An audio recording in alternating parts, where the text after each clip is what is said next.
point, Trevor. Is that sun about to set on King Zone as well? LCK's dominance is on the line, and now they've got to come back. Well, let's see. RNG, Camille Talia, no big surprises. Except to swap them back around once again. Vladimir ban coming in. This is what we saw earlier. They didn't ban Vladimir in game 3, and Xiaohu picked it up, and he destroyed everyone. Definitely true, and they immediately slap him back on the ban list here. One more left. Will it be the Ezreal? Will they switch more up? And that is going to ring true. The crowd also has something Kai'Sa, is that where Uzi goes? Oh, it's definitely a first man, pickable champion. You do have to worry more about your lane phase punishment, though. Yeah, I think Kingston is saying we can't afford to lose early game right now, especially not if they want to play around Khan and get him ahead. So they need a bot lane matchup that they can win. You want Gorilla to be your point man, Gorilla with the engage, Rakan and Desire for the extra long range. Ornn is still open though in this draft, so if they go Skarner, Ornn here plus Kai'Sa, that late game is absolutely insane.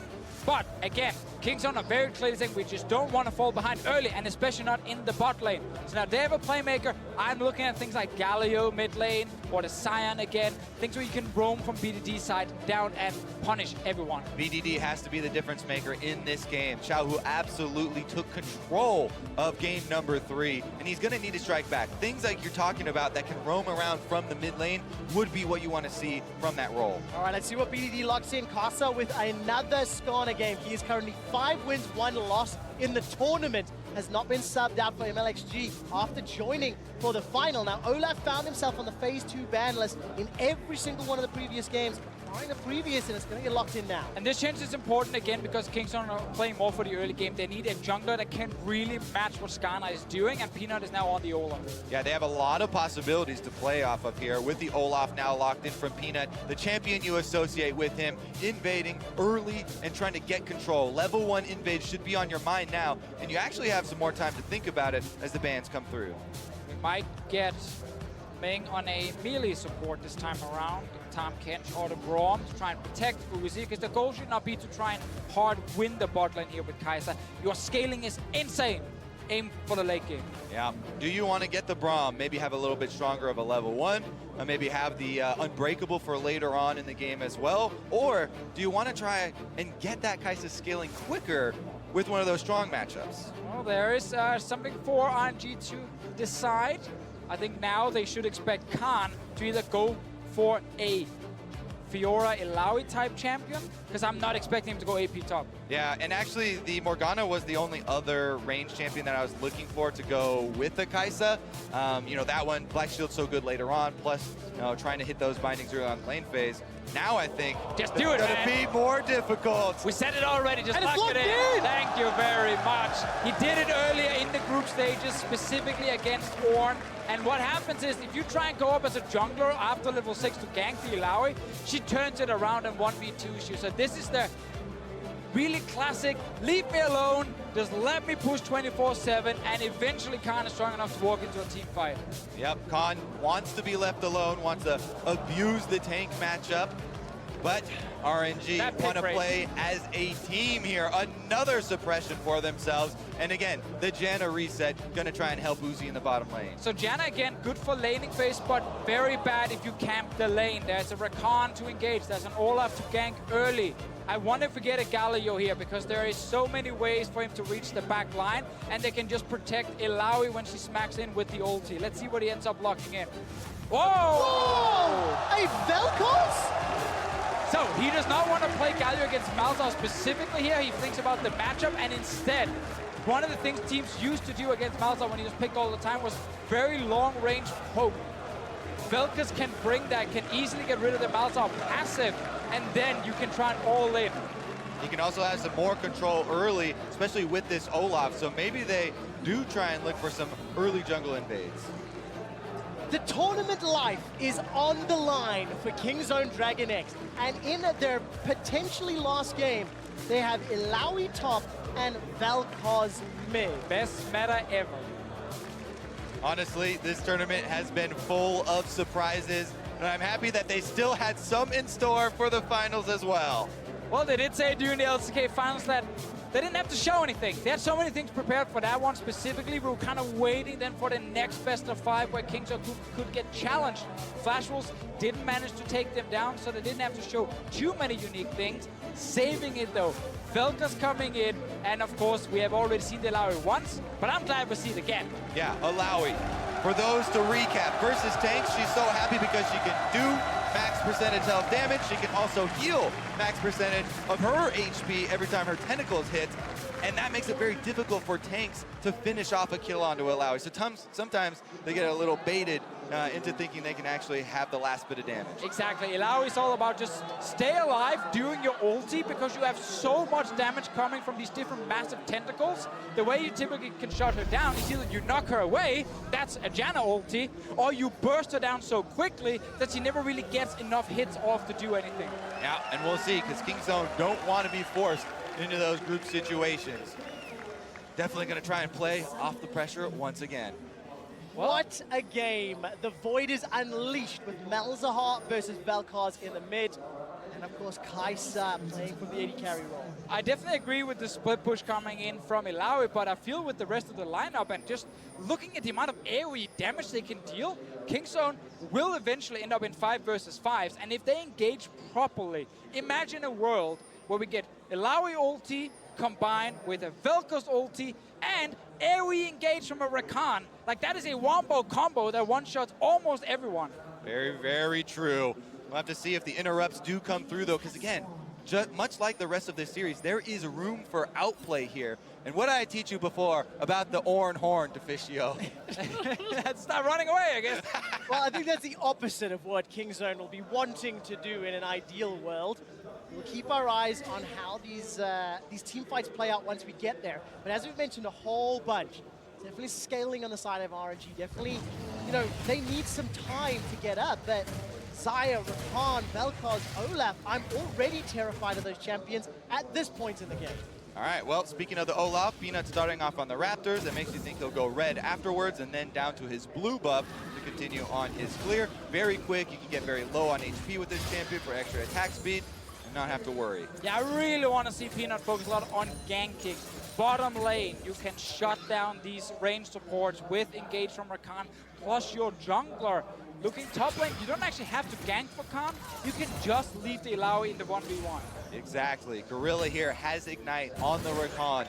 Look for the knockup. Try and pressure the Janna and take him down. Grand Entrance doesn't find the knockup. There's an early Ignite from Gorilla, and Uzi's able to escape. Well, there you go. Uzi able to get just outside the range of the knockup here. And that's going to allow Ming and him to retain control. Now, we've also seen Karsa pretty heavily focus on, you know, pass by ganks where they go for a little bit of vision just to make sure that... Ming. Ooh, some damage going down. No summoner spell, though. But tension and pressure building in this 2v2. What was going to be a big all-in, also because Peanut was in the river. He was kind of hovering around the bottom side, but no Predator yet.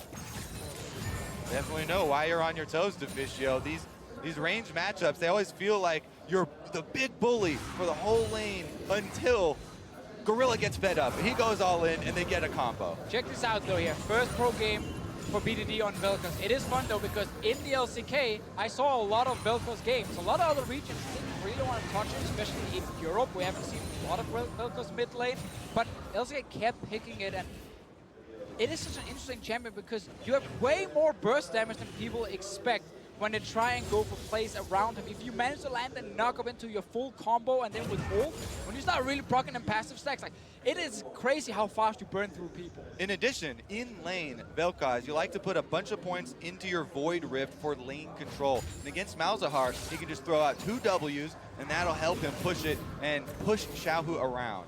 All right, Xiaohu steps forward to get out of range of that plasma vision, of course. The angles is what this is all going to be about. Xiaohu pretty adept at dodging those skill shots for now. That was BDD's E, that was B-Dot. Yeah, Xiaohu's life is not very fun early game. He definitely can't really trade back effectively, and he doesn't have enough mana either before he starts building up. Some of the items could be more there, and he gets ulti. And that's the thing about Velkaz. If you're pushing and trading, and a Malzahar clicks ult on you, you end up dying when the enemy jungler shows up. Okay, we'll keep our eyes on getting, when they get access to the ultimate, how that plays out. But we caught a quick glimpse of Let Me and Khan trading back and forth. Let Me actually just standing and going blow for blow with Khan despite the test of spirit.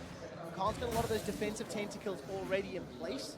I'm pretty happy if Let Me keeps pushing into him, just to fall back, play that sort of reactive Alawi style. All right, check back in with Peanut on the Olaf. He has had a power clear, and he's looking at the bottom lane, looking at Uzi. And this is why. 28 KDA. He wants to get rid of that KDA, that's for sure. He's around. 82% kill participation. Oh, is he going to ward it here? Walk Right, the ward. Prey and Gorilla are in the river. I don't think we've gone vision up yet. Woo, woo, woo. Not going to find the right target. He was actually checking the tri-brush to see if Prey and Gorilla were walking back into the lane here. Did not walk into place the ward because it was on cooldown.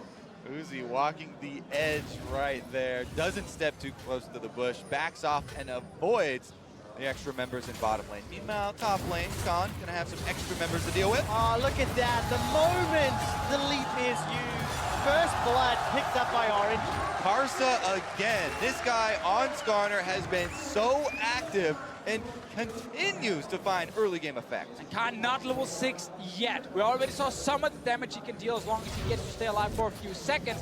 Later with the ulti, it's gonna be even more damage coming in, but here they know, okay, we can go in, change CC him, and just try and kill him, but this tentacle there, they're gonna keep hitting. And this was the counter pick matchup that Karsa is able to help Let Me out. Later. He's 1-0 for now, and let's see if Let Me can get far enough ahead to eliminate Khan from this match. And why did that happen, Trevor? It happened because Peanut, who is usually playing around top triangle of the map, went bottom to Prey and Gorilla to try and make that play with the control ward on Uzi, because Uzi's such a big thing. Oh, there it is! Oh, the life form disintegration ray used, but the heal saved his life. Oh, it hurts so much here. BDD forcing Xiao to use heal and force him to go back towards base here. Peanut is starting the Drake because of it, but look here, Karsa, Uzi, and Ming. They have control of bottom side. Pushing bottom lane does so much to help out in that Drake control. Karsa now uses that to move up and ward Peanut. Vision manages to back away. RNG just a little ahead. Pretty comfortable for now, but look at the CS differences. Plus 15 for BDD, plus 12 for Uzi in the bottom lane. And now we start getting level 6s. Khan, he's going to be much harder to gank now because he can turn it around. Mid lane, Xiaohu's ulti is there. I'm waiting for Karsa to get his, and then I think ganking BDD is going to be a very effective move from RNG's side because the Velka simply can't escape. Oh, there we go. Harsh lesson. The test of faith. A lot of damage onto Let Me's Ghost. He's going to need to kill a few of those tentacles before he's going to be safe. And as it stands, he'll be able to farm safely. Yeah, Khan just keep rocking the Klepto there. As we said before here, when you pick Alawi, it's not to level 1 or 2 completely stomp the lane. You scale very well in the side lane with Black Cleaver. You get Klepto as well for extra gold generation, and once he gets that item, that's when he gets really scary. Yeah, presetting right now, gonna walk his way back out. Both teleports for top lane are in sync. And BDD in the mid lane has swapped his over, but it's still on cooldown, making use of the summoner spellbook to lower it a little bit. All right, let's see how well these next few minutes play out. We're approaching 10 minutes. It's still even as far as the gold is concerned, thanks to some of those CS numbers. But in terms of how the draft played out, this is maybe a little bit more what we were anticipating from strengths and weaknesses of the respective teams, you know, from what we had seen. We talked a lot about how RNG was sort of the late game team and Kingzone had been the early game team, even though that's not been the case this series. And in this draft, I think RNG are pretty happy with the early game and the way that this one is going. You know, they have Kai'Sa trying to scale up on the bottom side. They haven't had the threat, you know, of the Rakan all-in really come to fruition yet. Yeah. That being said, Gorilla is now level 6, and it becomes much more threatening. I'm still waiting for Peanut to really start showing how much he can actually gank on this Olaf here. I think back to some of the past tournaments where he's played Olaf and he's just dominated early games. Not the case so far. Exactly. I mean, he wasn't even able to protect Alawi up on the top side. Meanwhile, bottom, once again, Karsa is there. All right, there's 2 level 6s on the side of Kingzone. Gorilla gets in, gets out, and it is just the healer Monsoon to save the day. Oh, Karsa also used Flash. He tried to grab Gorilla before he went back towards Prey. Around the mid lane, Peanut is looking for something, but Xiaohu is playing it very passive. Small win for Kingzone bot lane, and that can be important. Yep, they got a lot of damage done, and they got the Janna ultimate out in addition to that flash that you mentioned. So some cooldowns to keep track of, but RNG still holding fairly strong. It just feels like this game is so explosive. With all of the champions, the suppression, the damage. There's the horn! All of the Forge God comes out. That will be an insta-flash by Khan, and Xiaohu's roam will negate in nothing. The summoner spell for now. Let's wait for the refresh and the regank. Well, let's see if Peanut on the bottom side can do something. Blast Cone over. Cast is on his way, but there's no TP to actually defend. Peanut is going in. All right, let's take a look. There goes the undertow. Won't find any slow. BDD's already backing away. He's heading to the mid lane. Kingzone will be happy just to get some additional damage, get some additional control for a lane that really was struggling a little. Frey and Gorilla, they fell behind in CS despite the strength that Zion Rakan offered. Again, though, Karsa comes over. He's able to escort them through to the minion wave at the turret, and Uzi picks some more up. Look at the CS there. He's doing so well getting these last hits, even with Kingzone having multiple visits to the bottom side. They're looking top laning at Xiaohu. It's actually just Rift Hell being started. It just spawned. Poor guy instantly gets destroyed. Touche. Good catch there, Deficio. There's no vision in Kingzone either, so not going to be aware. There's some missing pings from when Xiaohu roamed. That was why Khan backed away. Peanut, he sniffs something is up. The scrying one there will get a reveal onto Casa as well as the Rift Herald. And then they're going to back away, so not going to secure the objective yet. Just an interruption, a little bit of a waste of time on the side of RNG. Honestly, though, I can't blame Karsa and RNG for throwing out, moves like that, where they have been able to sneak quite a lot of early game objectives. A lot of the dragons been taken just in time with that Skarner Spire. This time around, though, Peanut catches them in the act. And again, this is an Infernal Drake on bottom side, so we're going to have to get back towards that one as well. Yeah, if Kingzone can manage to secure a kill bot lane and then get Infernal Drake from it, it is such a huge win for them with this Zion Rakan combo. But Ming and Uzi have done a great job trying to play defensive. Peanut, he's back again. He's back again, and he's timing it almost with Gorilla's Ignite. A few seconds left on that Summoner's spell, so they might be able to spark something here around the Infernal Drake. Who is the target? Ming was able to get out from the Tribush. Casa was a threat of being collapsed on, and nothing happened yet. All right, so Kingzone, they're going to get the Scuttle Crab, and then potentially set themselves up for a Dragonflight at some point. Look at the vision around that area of the map, as well as allowing Frey and Gorilla just to keep pressing forward, keep shoving its Uzi and Ming. Yeah, they've had this control on the bottom side, but Casa keeps being down here as well, acting as another defensive tool for RNG, making it a little bit harder for Kingzone to set up that tower dive or the quick Infernal Drake. But they keep getting mid-push, they can just start it, and worst case, they get a fight. Worst case, let's see who wins that fight. All right, Peanut in the pit on the Dragon. Throwing out a couple of those reckless swings. There's no teleports used yet. Khan and Let Me, they were trading. I'm looking to see if they back away, and neither team willing to start that fight yet. Losing a fight and Infernal at 12 minutes could determine the game. RNG seems so calm in this one, calling every play. Xiaohu actually going to have to burn his stopwatch there. That is definitely a big resource. Kudos to BDD, landing every single one of those skill shots, forcing out the stopwatch. Looking at the minimap again, Peanut as well as BDD with the roam opportunity.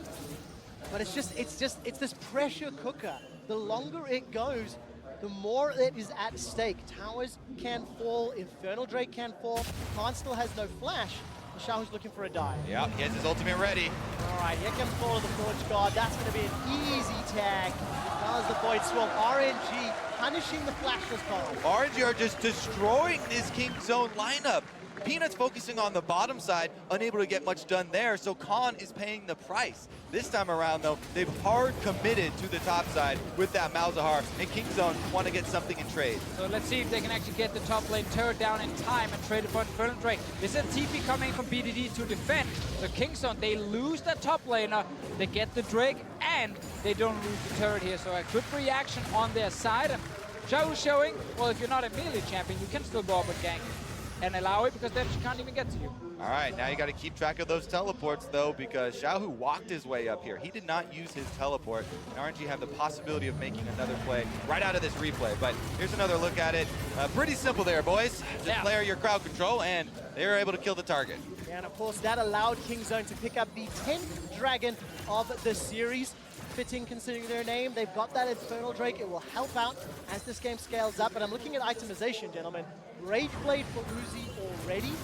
Trey still working towards that Essence Weaver. So I'm already a little nervous of this Kai'Sa. I know how good she scales, but that Rage Blade is great already. It's so impressive. He's sitting on so much CS here with the Kai'Sa when he's been against a jungler like Olaf that's hovered around his lane multiple times, but he always managed to get the farm and then step out and not actually risk going down. So Kingston have not been able to utilize the Zyra Khan yet. That being said, they do both scale very well, and there's going to be a lot of big team fights where the Wombo combo from Kingston with all the AoE damage can always turn everything around. Could be the case, but it's going to be tricky to get their hands on Uzi, on that Kai'Sa, and hold him down. On the items, though, for them, at least they do have BDD banner completed for him, so they can add some extra pressure, and Khan as well, the Black Cleaver, so he can shred armor, in addition to having his level 2 ultimate available. Well, let's see what Khan's going to do as this fight breaks out, of course. Throws the ultimate down. Let Me is getting bullied. It's immediately after that Black Cleaver was picked up. Which we were talking about just a little bit earlier. The Test of Spirit comes out. Let Me, with the Bellows Breath shield, stays alive a few seconds longer. There's no support from anyone else, and Let Me still sticking around. I'm holding my breath in case there's some sort of engage. And it's so fun for Khan now to play Lowry, because once you get some levels, you start getting to the point where you just spam your slam onto them for proc it. Let's see what happens here. No, it's just Peanut running away. Interesting option there for Xiaohu, forcing the trade of ultimates as well. Now he's on the run. Okay, a little bit of damage there. Let Me still sticking around. He's under pressure. The quickness comes in. The life form disintegration. Death Ray secures a kill onto Xiaohu. That's a double for BDD at the cost of Gorilla's life. It's not done yet as Let Me's running away from Khan. Khan's looking to put a harsh lesson down. He's not going to be able to get one. That's a double for Kingzone. They're able to finally crack the defense here from RNG and get some kills for themselves with their solo laners exerting pressure. Yeah, 2 kills now for BDD. He deals so much damage even with the banner build on his side here. Let Me will kill the wave. He's so low and there are so many tentacles around. If Khan gets onto him, slams down, the tentacle will hit right after as well, and there's just so much extra damage coming from this Illaoi. So 2 solo laners under a lot of pressure. And even though Kai'Sa is able to get Gorilla and get 1 kill back for them, look at this, he's gonna have to use so much to do it. He flashes over to go for the Rakan again and try and make them at least lose something. In the end though, he also goes down, so Kingzone happy to get that extra kill. Kingzone get 2, it was only 1 for RNG. Khan may have stuck around far too long. He gets taken out, all the CC is layered. And that's an easy reply by RNG. And that's honestly just lazy here by Khan, not even paying attention to the rest of the map. His mid laner was running from base, his dual lane was not in their lane. You can't be pushing to the enemy turret. Exactly, for a team based on pressure, you need the other sides to be holding up their end of the bargain. It's not the first time we've seen that falter. Of course, game 1 of the series, extremely close until Kingzone tried a 1-3-1.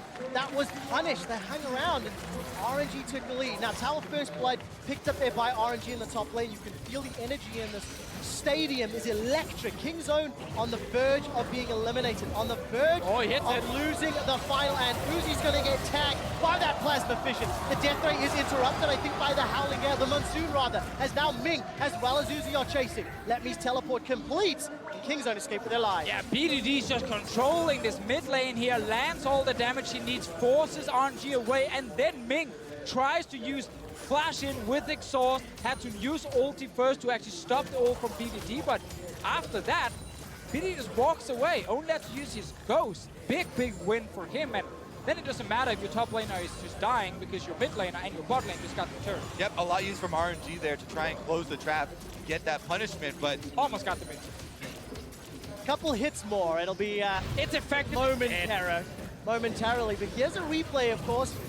BD throwing down that ult. Yeah, and Uzi just gets to the very edge of that knockup. That means Ming commits everything. He walks up, uses his ult, flash exhaust to try and chase down a kill, but even though they also call for the teleport from Let Me, he had no ultimate to chase that with. If he had ult, it would make a lot of sense that they're trying to chase down BDD, but in the end, they lose a bunch of summoners.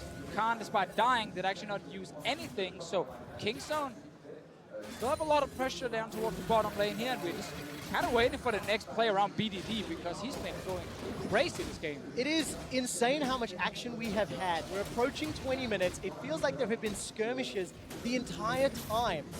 Threats of dives, potential kills. And as it stands, BDD that you were talking about, Deficio, he's up 30 CS. He's got a Luden's Echo to complement the banner of command. And that tower that was effectively dead is now officially dead. And that will allow Kingzone a little bit more safety, maybe, when it comes to pushing onto this mountain drake. They got the first Infernal. BDD will be the recipient of a Call of the Forge God. And at max range, it will get the knockup, but there's simply no follow-up after the fact. RNG, that's a big initiation cooldown, no longer available. BDD knows his rhymes. He heard the horn, immediately started running from Ornn, and he able to get out without burning any cooldowns right there. So even though maybe the message was sent, it's Kingzone. They get back out onto the map. They know that the engagement's not there, so they can take this mountain straight. Okay, we're now getting into the mid-game portion. When we look at the itemization, Dragon number 2 picked up here by Kingzone.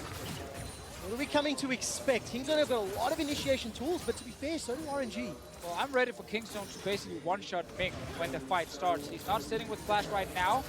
Prey and Gorilla with Xayah Rakan can easily set it up, and then BDD's ult follows. It's a great point to bring up because it's not supposed to be the Skarner flashing in to ult the Rakan while he's zipping around. This is what the Malzahar range suppress would be much better suited to do. If it's actually Xiaohu who's able to stuff Gorilla and stop that engagement, that would be what RNG would want to win a team fight with. Yeah, 100% agree. So I really want to see QSS from Gorilla, because then you can actually get back out of the fight once you jump in.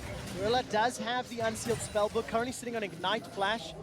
He should be changing that to Cleanse unless he's got enough money for QSS. Sitting on 700 gold. Not going to save you against Skarner Malzahar. Ah, touche. Thank you, thank you. Riot support line to you. Gonna need a little bit more itemization money then, before that becomes plausible. And for Kingzone, it is still going to be getting this very interesting, very unique team composition to work. Use that pressure that we talked about from the fact that BDD and Prey are farming and doing so well. Yeah, so they're doing well, which buys more time for Khan. And while he's definitely been caught out a few times and there's been some resources invested into killing him, the rest of Kingzone have benefited from it, and this Illaoi is still going to win the side lane. So right now, by having a stronger four-man group, Kingzone are actually in a good situation if they can force a fight here and shut down someone like Ming, because that can lead straight to a Baron. Feels like whoever's going to land the crowd control has enough damage to win the fight. There is just so much follow-up on both sides. If BDD can get a full channel on that ultimate, he's going to wreck some kids. There's no doubt about that.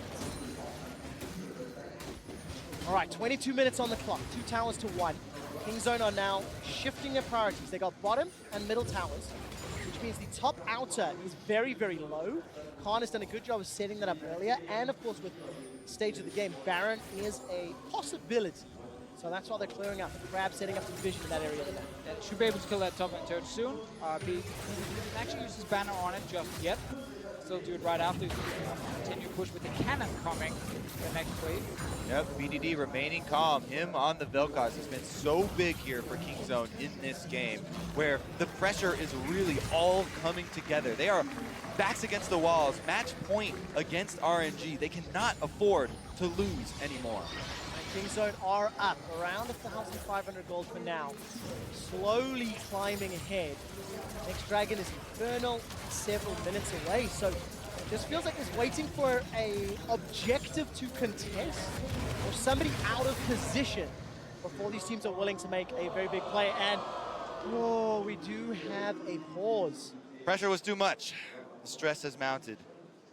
I'm personally thankful for this because the tension was building for me, let alone for the players on stage, waiting to see where and what will happen to set off the fights or the contests. It's Kingzone who needs to force it at the moment. They are the ones with the Rakan engaged. They have insane burst damage coming from this Vel'Koz here.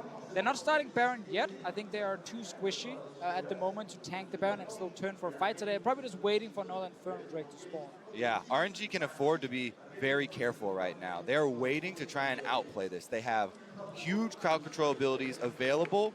They're going to have to be very quick, though, once that engagement comes to try and answer, try and defend.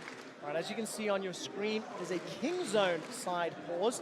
I believe that is the same issues reported earlier, so while our guys are investigating this, give us a few moments to talk about it. I want to ask about the scaling question. How different are these two teams? Because we're talking about how it was a little bit more pressure on King Zone to be proactive and make the plays now. Yeah, and that's still true. RNG, as I said, they can afford to be very confident and cautious right now. They've been coming up with a lot of good answers, a lot of good counter moves, and the gold is so close right now. Uzi having completed his second item on Kai'Sa that they're starting to feel pretty confident. So you really have to watch out for the big engagements, and the vision is going to be what sparks that pick. Yeah, I think no matter also how far we go into this game, to the scaling question, like Kingstone's draft, because there's so much wombo combo damage, can always win a fight. But I can also just see the same fight where Ming's ulti is perfect, Ilaoi gets knocked back out, and she doesn't provide anything in the fight, and then suddenly Uzi goes completely crazy on a Kai'Sa. Yeah, that's a problem I see. There's no point and click here for King Zone to deal with this Kai'Sa. And Uzi has been very good with his positioning and dodging to be able to deal the damage without exposing himself. Yeah, I really want to see how he decides to use that ulti, because when you jump in as Kai'Sa, typically you end up in the middle of the enemy team. That's how it works. That's how it works.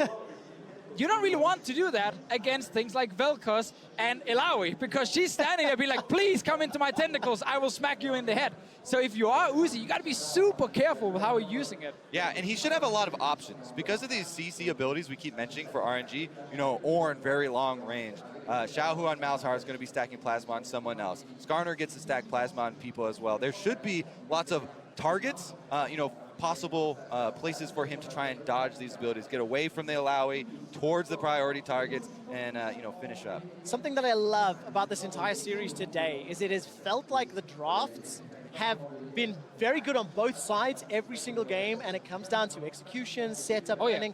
It hasn't been those discussions that we've even had this very tournament, where question marks around champion pools, player preferences have come into account. And we keep seeing new picks as well, like this draft, you can see on the side of Kingstone to the right. Like, these are 5 new champions compared to what they played in the previous game. They're like, we need early game jungler, that's an Olaf in here. We have Zyra Khan, so we can force plays around bottom side. And that Vel'Koz shows up because Malzahar was blind picked by Xiaohu, and it's an LCK special.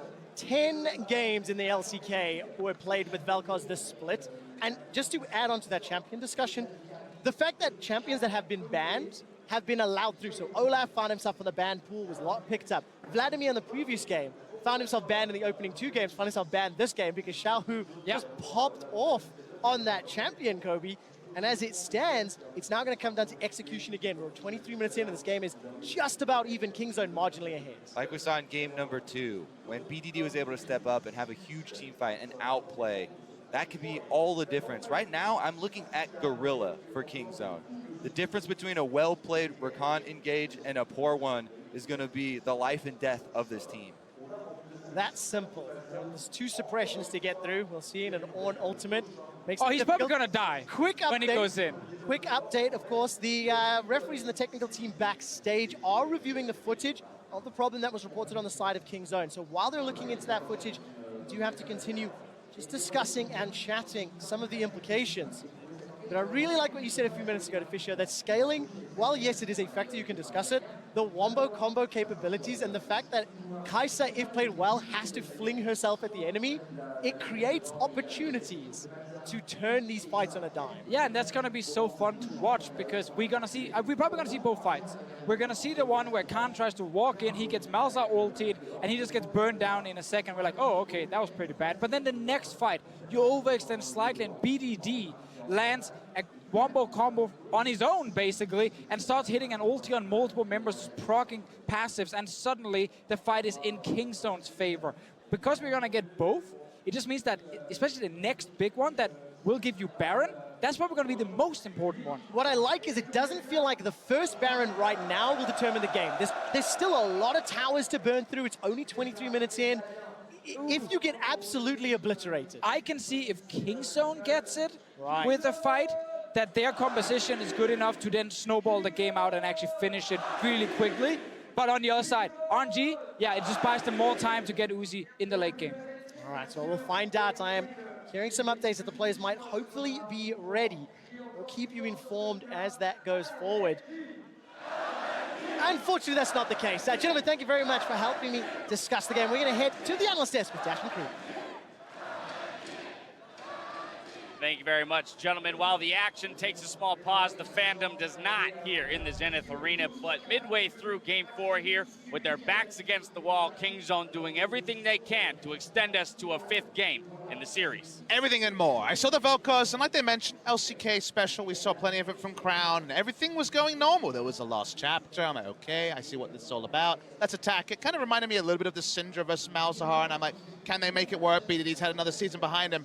Then the Aegis came in, my mind started to explode. They weren't even using the Banner of Command straight away. But still, so far, it's got them the turret, it's got them the lead, and getting a lead in the early game is something they have struggled to do. And I think the important thing to look at here is the fact that Kingzone is up 3 turrets to 1.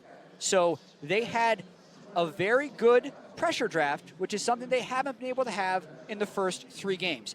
Getting Uzi on the Kai'Sa, while terrifying for the late game, means they can actually get some lane pressure. The banner Vel'Koz is just absurd, but it will give you... I saw how hard that was for you to say. It dirty out of my lowers mouth. the kill threat, and it pushes a lane. And no matter how many times an Alawi dies against an Ornn, you could be 0-6, you're still going to be able to push him in and be vulnerable to ganks. But because they have pressure in all 3 lanes, it means they're up 3 turrets, and this is a more comfortable situation for Kingzone to be in than I think they have been in all series. My question is, where are they going to use the Alawi? Because Khan had this game off to a very rough start. Multiple times he was the target, trying to get that Ornn into a more favorable matchup, because this is a very difficult matchup for Ornn. You can see that Khan continued to push Let Me In despite getting the kills, but do they continue to play Khan in the side lane like the last time we saw his Alawi, or will they actually move up for the big 5v5? And look, at the end of the day, the Ornn is a pressure valve. He goes top side. He actually doesn't have good pressure. The casters mentioned a couple times till Black Cleaver and then some, so of course he's annoying, of course he's getting some lane priority. He kept getting lane priority, kept getting ganked, but crucially, because we weren't seeing Sejuani, because we were seeing Olaf, because as you mentioned, it's a pressure draft, good things were happening where the top laner was not, and that was at least the start of some good map movements. The 3 turrets, that's a good sign for Kingzone. And I think the game is at a bit of an inflection point, because currently, with the push that Kingzone has had in mid and bottom lane, they've been able to get 2 Drakes. Mountain and Infernal. Pretty happy about those There's Drakes. another Infernal on the map. And there's another Infernal on the way, a couple minutes away. Uzi's at a 2-item power spike. They have the Shurelya's Reverie on the Malzahar. They also have a Skarner, and there are not many QSSs yet on Kingzone. I think if RNG can't turn that fight around, if they just concede the Infernal and keep giving up turrets, that'll give them enough time to buy QSSs on Kingzone's side. And I think that's actually in danger of RNG losing control of the game. And it's All also... right, well, Jack claims that it's at an inflection point. I'm being told that we're getting ready checks as we speak, so we'll hopefully be loading into gameplay in just a moment as we go. Again, with everything on the line here for Kingzone, we're tossing it back to Quick Shot, Deficio, and Kobe. Thank you very much, and welcome back to what could be the last game of MSI 2018. To give you a brief update on the state of the game, Kingzone are marginally ahead thanks to some very good tower plays, despite the fact that Khan has been a little greedy with his positioning and punished for it, as you can see, 0-3 on that Alawi. And you'll notice he also bought a banner. This is a double banner team here from Kingzone. They really want to continue to play with the pressure. Banner the side waves, let them push, and then look for the Rakan play. Now, the one downside is, of course, your team fighting is a little bit weaker in this regard here, Khan. Normally, you can see things like Death Stance and GA come in after a Black Cleaver. It is going to be delayed in this game. Same thing with BDD with his own build.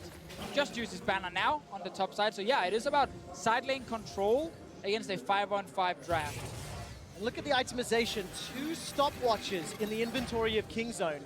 Those next team fights that I was talking about a little earlier, the next Baron or Dragon, they could be game-changing. Kingzone wants it to be in their favor. They want Silver Scrapes, and they want that shot at the Titan. Yeah, and I think there's a very good chance that if RNG lose that fight and the Baron, that they will simply fall too far behind. They don't have great wave play in their composition.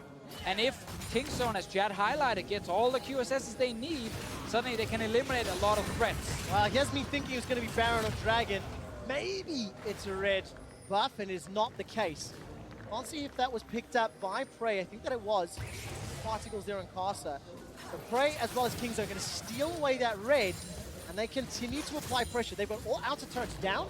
They need to push deep into RNG territory for another objective. Yep, because they've been able to continually push here. So much vision through the blue quadrant. They're again invading, looking to contest. All right, let's take a look. Call of the Forge Guard onto Khan. That's going to force the flash. We saw that happen 20 minutes ago, and Khan was killed a few minutes later. Xiaohu's going to be chasing with the Shirelia's Reverie. Silence is connected. I'm waiting for the ultimate from Khan. Oh, they got him now. All right, Khan is locked down by the Nezet. Nethergraph will get the ultimate out, but killed very, very quickly. And this is the Xiaohu special for RNG. He loves to roam down to the lane where Let Me is sitting and trying to catch the enemy top laner. He just chases down the Alawi. Rest of Kingstone are looking for something around Baron. Yeah, you can tell Xiaohu full confidence there. He continues the chase even after the flash, after Let Me turns back and hesitates from his Ornn ultimate, knowing the Shirelia's speed would get them in range. And look at the timing. 8 seconds for Infernal Drake. Khan is dead for another 20 seconds. He can TP in when he's alive, but RNG can start it now. Whoa, that's a flash suppress. They've already got Gorilla. He's dead. Karsa finds the opening. Then they would live and die by the Rakan play, and Karsa strikes first, flashes in for the sting. That's going to give them the dragon. Well, first dragon of the 4th game in favor of Royal Never Give Up. That's an Infernal apiece. And this goes back to RNG in the LPL, and this play here was Xiaohu.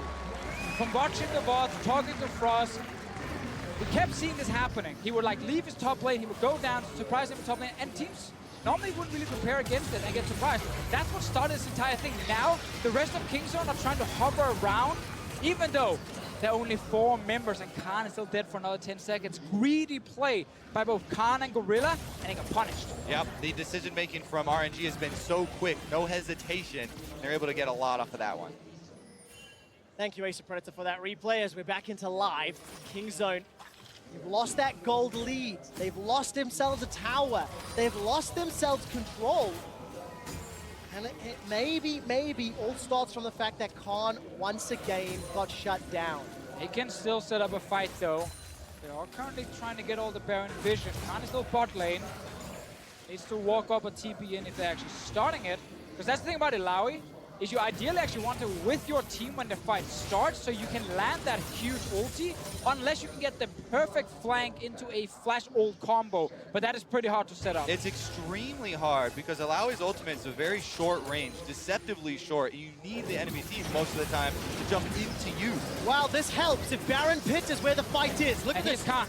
3 item spikes, by the way, inside of RNG. Infinity Edge and Void Staff with Xiaohu and Uzi. It's already secured. Kingzone, can they win the fight? Nethergraph buys some time, finally gets Friends a reply kill. Passes the first. Look at the feathers. They fly the call back. And Uzi trying to do something. He's taken out. It's a double kill, and Kingzone get more. What an opening for Kingzone! And the stopwatch for Khan comes up big. He's able to survive as well. We just said it. We want Khan with the team, so when RNG walk forward, he's already there with the Ilaoi. What a huge wombo combo. Man, 4 members of Kingzone alive and barreling down the map. That's a 3-man stack mid. Khan is bringing the minions to the top lane, and there are still 20-second death timers on the side of RNG. And this is how you want to set it up if you want to go to a game 5. Kingzone sit around the Baron. They started knowing they can team fight. Let Me does not manage to cancel any recalls, and I just can't wait for this replay. Look at this. As we just finished saying, Alawi wants you to run into him. Khan stands in the pixel bush, and even with everyone around him, gets his ult off before the Malzahar ultimate. Then the flash hit. Gorilla able to knock up all of them.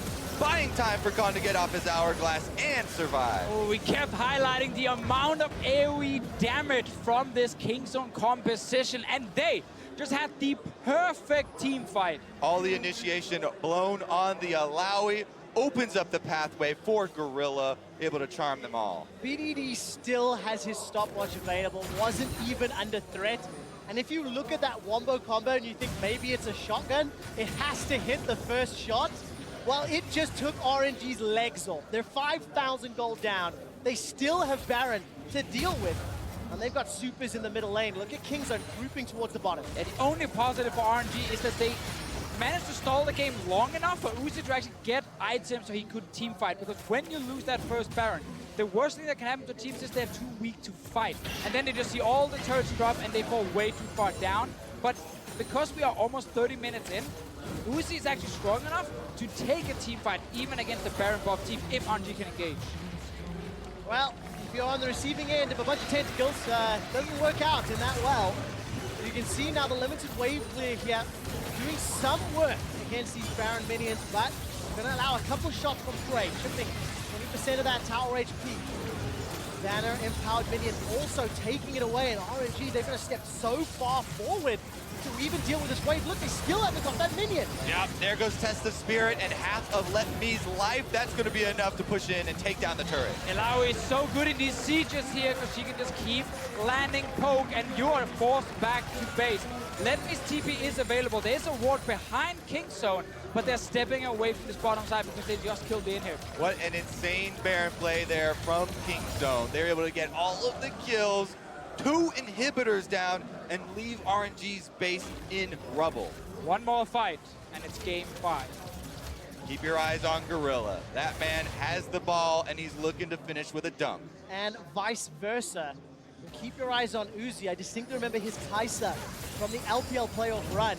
He was behind. He managed to find a unique pick on that W, dive into the back line, and eliminate a carry. If Uzi, as he continues to scale up, can find a fight, that is how RNG can win. We just have to remember how hard it is for Uzi, because he's watching everyone in front of him get hit by 3 to 4 massive AoE abilities that destroys them. And if he wants to fly into the back line, he gets to be in the middle of it. So he needs to play teamfights perfectly. Ideally, if you're RNG, you can reset from the first engage. When Illaoi ults, if you Janna ult and walk out, that Illaoi is a lot weaker for the next round. All right, King Zone, they're on the siege, pressing forward. Plasma Vision being fired out by BDD, trying to cover all angles and push away RNG. Flash Impale is up for Kai'Sa. He's going to decide to back away. No really juicy targets just yet. Another banner empowered minion means they finish off that outer turret. Then they're coming for the last inhibitor turret. Oh, 32 minutes in. Another Test of Spirit there. It's dunked down. I don't think we'll be spawning anymore for Let Me. Not quite see as we scroll down. As it stands, RNG now tries to defend. Supers in 2 lanes. Uzi peeled away from top to defend middle. Time is running out for RNG. They're being swarmed in. They are indeed. Gorilla was knocked up for a moment, but there wasn't any follow-up. No engage. Kai'Sa too far away. Void Seeker goes out from Uzi, but he's holding on to that killer instinct. Cannot afford to dive into 5. BDD is the only carry without a QSS, but he's sitting behind his team. He's staying far away, so Kai'Sa can't get to him easily.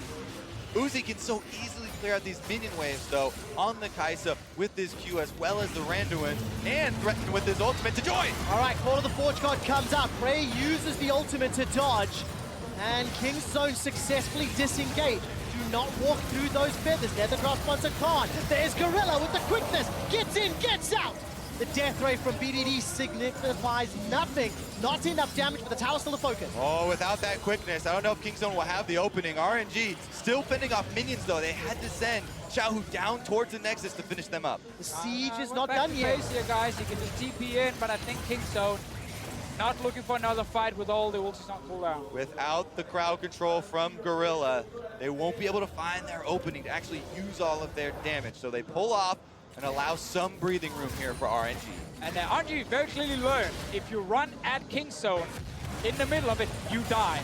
This was Xiaohu from the side, having to pick a target with QSS just to start a fight, but everyone, they stayed away from the center of King Zone. Okay, gentlemen, 45 seconds to Baron. Ocean Drake is up. It's a lower priority objective. And for now, RNG have probably got another 60 or so seconds before that bottom inhibitor spawns. It didn't take too long for it to collapse. RNG cannot afford giving up that Baron, but they cannot afford running into King Zone in the Baron pit either. It went so horribly wrong last time. Definitely cannot make a mistake like that again. Flash is available for almost everyone. Xiaohu the only one with his blown. And Gorilla. As we hit yet another pause, just a quick update. 34 minutes in, Uzi at 470 CS. He's on the verge of that Flame Horizon over Prey. And I believe just over 13 CS per minute. If they win this, losing those inhibs were just all part of the plan. More minions coming Just down part of the farm. plan. More fun for Uzi. Uzi's setting up for a big play as well, gentlemen. He's got a stopwatch purchased. That is buying some playmaking power for himself. If he jumps in and has to immune some Alawi tentacles, get to the back line, kill a priority target before using it, the possibilities are there. Oh, there's so much tension. Obviously, guys, an update there. It is another technical related pause, I believe, on the side of Kingzone, as I can see. They are, as you're looking at his Peanut, man on your screen right now. Such a high intensity final. Game 4, tournament life on the line. This just adds to the complexities. On the verge of mental boom, as it were, after that Game 3 crushing defeat, Kingzone could get us to Game 5, could force all the way. Yeah, the four-man group of Kingzone have played very well here. Khan is the only one who's really been caught out multiple times, but I guess he did kind of redeem himself when he got that big fight around the Baron. That was a huge part of Kingzone securing the lead they have now. But as we also highlighted, because we got far enough into the game, there is items on someone like Uzi to actually fight back. You don't have to just concede everything. Late game Kai'Sa, one of the best things about this build with the Rage Blade, with the Runons, is that you can kill multiple targets at the same time, and with the passive proccing that quickly, even the frontliners will go down quickly. You see just how tense it is. Uzi, of course, just dabbing his forehead. It is warm here in the Zenith Arena, and this game is heating up. 2-1-0, we've talked so much about Uzi, but the suppression on the sidelines, we've seen some engages by Gorilla that have worked, and some where he has been shut down. That engage from Kai'Sa a few minutes ago, well, 10 minutes ago, the flash catch, game changer, keeping RNG alive. It definitely was good for RNG, but now there is QSS on Gorilla's side, so he can actually get out of it. The only one still missing is BDD. Okay. And he seems to be not opting into it for now, because he's sitting on a stopwatch instead. And I just want to see if it does matter in the next fight, because right now he's sitting far back due to very long range on Vel'Koz. If he does, however, step forward, there is a chance that he gets flashed on. Theoretically, the team shouldn't be stepping forward. There's a reason for that. I actually have that replay of Khan's engage at Baron brought to you by Ace of Predator. Let's take a look at this one more time. Yeah, Alawi engage looks like standing in one spot and having the team run at you. No, I would say this is more Gorilla's engage. Khan, though, plays the front line. He soaks up the Malzahar ult and all the focus, but there, boom, Gorilla in. That's a multi-person knockup. Multiple charms right there, even grabs Uzi at the end, and the damage from BDD as well as Prey just wipes him off the map. There was so much damage that poor Peanut tried to be part of the fight, but didn't even get to do anything. He was like running in with the Vel'Koz ulti, being like, I'm here, guys, I'm helping, but they're all dead by the time he shows up. Man, what an intense situation. And of course, you know, these pauses are difficult in the players. I mentioned the mental states a moment or two ago. There is so much weight. The players on Kingzone have already said multiple times this tournament, it's different. When you're one of three, there's other Korean teams that can carry the mantle. This has been the tournament of SK Telecom. They won the last 2 times. They won the last 2 times. That's very important to highlight. And then, of course, EDG won the other one. So 2 winners so far during MSI. But a big thing for Kingzone and what they always talk about is the pressure on them, because internationally, these players have not all shown up. They got 3-0'd by Samsung in the quarterfinal without Peanut, of course, on the lineup. Prey and Gorilla in the past have not actually managed to win an international tournament. And now they're looking like a team that could actually lose this best of 5 and lose this final. Maybe up until a few minutes ago, they were looking like a team that was going to lose it, based on the 4 games that we've seen.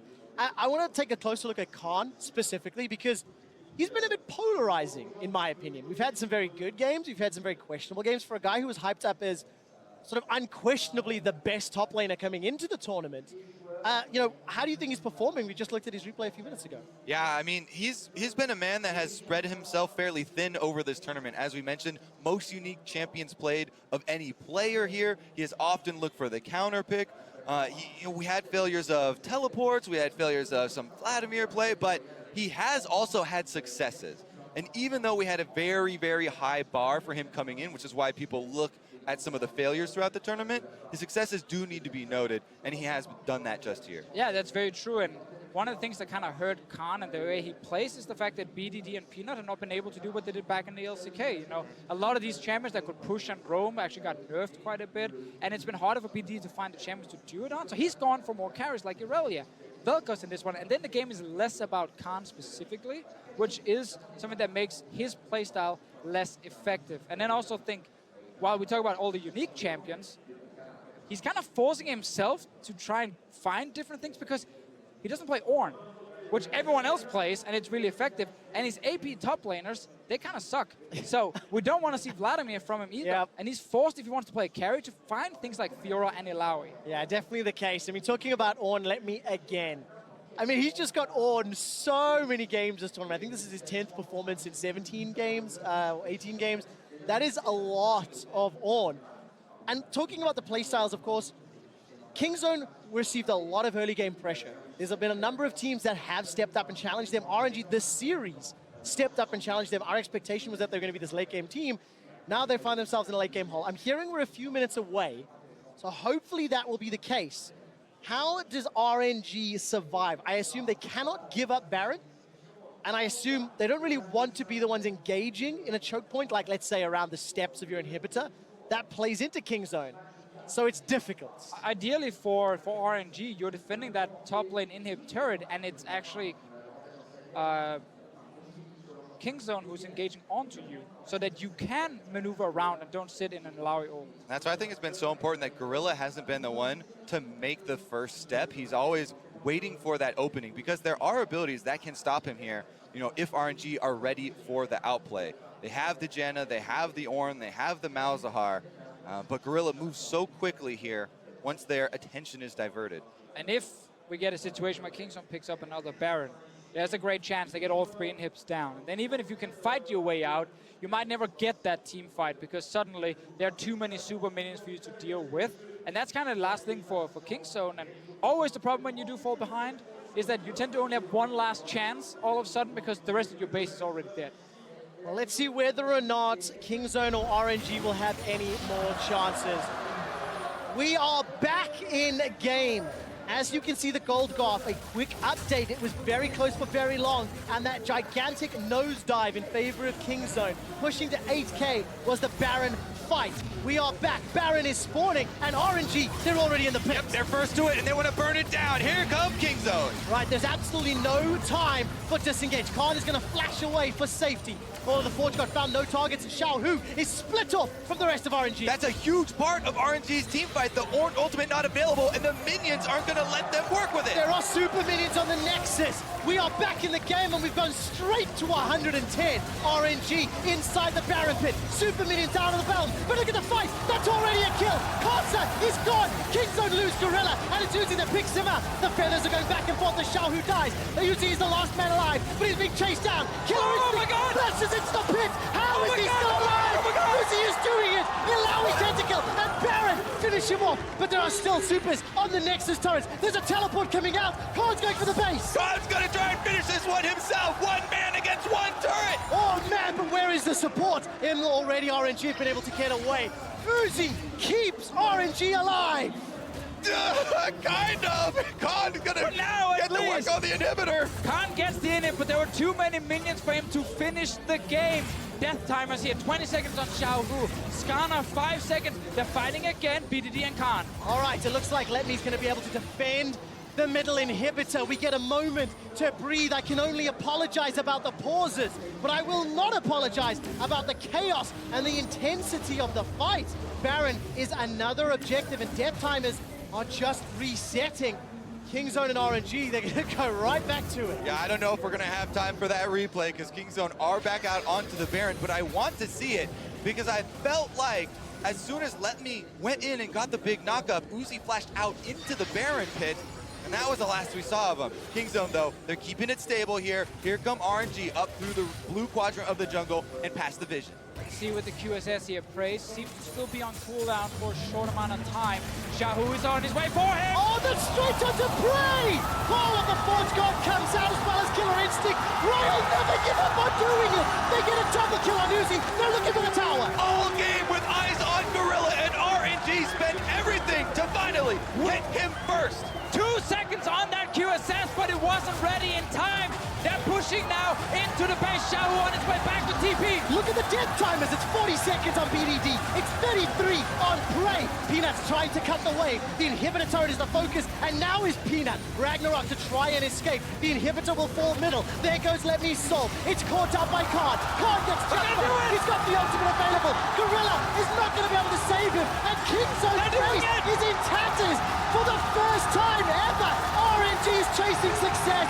Royal never give up, rule the world, winning MSI 2018.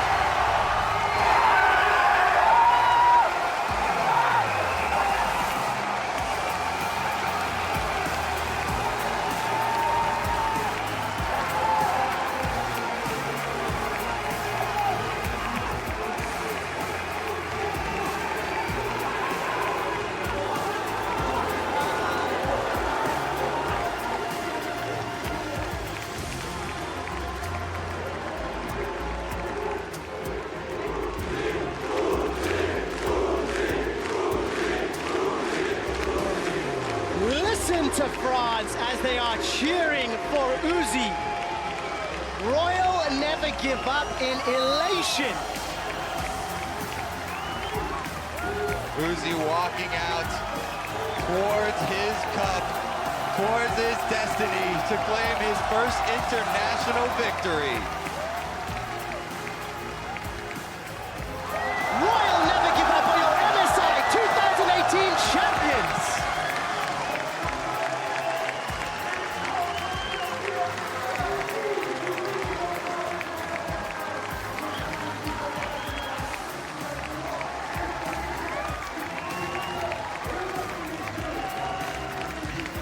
It is beautiful to behold the happiness as the crownless king now rules the world. LPL Spring Miracle Run, taking every single opponent down that China had to offer, and now the world too. And what a year for the best player in the world, Uzi. He decides it in the last big team fight. He survives for so long, and in the end, RNG find a way back into this game, and they destroy Kingzone. And that man right next to him, Xiaohu. They see Prey in the middle of the map. He runs straight for him with the Shurelias, calling down Ornn, and they find victory. Seeing MLXG take to the stage at the end, cheering, happy, hugging was amazing. And to present the medals, I'd like to welcome Shox and Niccolo Laurent, CEO of Riot Games and French National.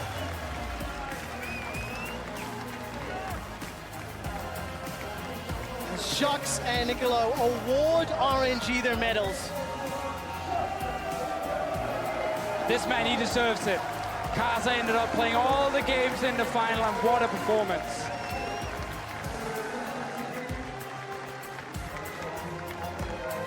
Waiting to hear Zenith go mad.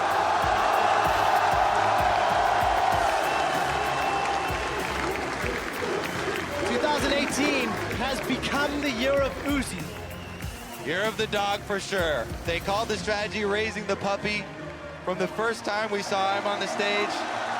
Now he's able to take it all the way. Well-deserved medals. Beautiful to see the coaching staff, MLXG as well, celebrating. Casa cannot believe it. After years and years of playing with the Flash Wolves, 2018, he moved to the LPL, he moved to RNG. And with the team, Casa wins LPL Championship. With RNG, they rule the world. Congratulations to RNG. We're going to head downstairs to Shox for the winner's interview. Thank you very much. The arena is absolutely electric. Uzi, you finally did it after all those years, after being so close so many times. What does it mean to you to win this international title and lift the trophy at MSI? 那么多次离冠军只有一步之遥，这次终于拿到世界冠军了，你有什么样的感觉？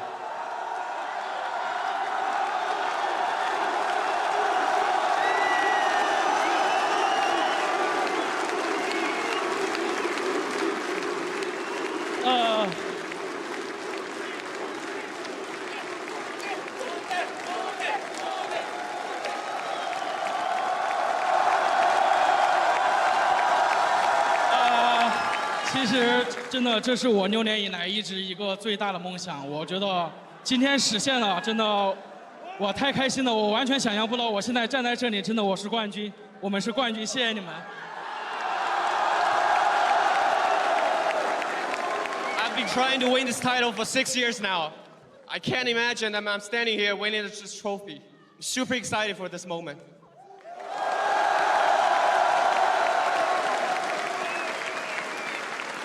Uzi, I think it's absolutely lovely that all your teammates are screaming your name. You put up a great performance, but is there anything you want to say about your team, about RNG, and how they've played throughout this tournament to help you get this title? 我们看到所有队友都在这里呼喊你的名字，你有什么对你队友说的？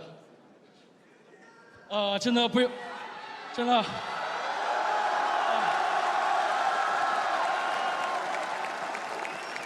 真的，我拥有他们，我真的太好了，真的。除了一直陪伴我们的队友，就是还有一直支持我们的粉丝，真的很感谢一直以来支持我们，谢谢我的队友们，真的很感谢他们，还有我们的所有人。I'm super grateful for my teammates and also the fans out here that supported us. Thanks, everyone. Ladies and gentlemen, one more time, your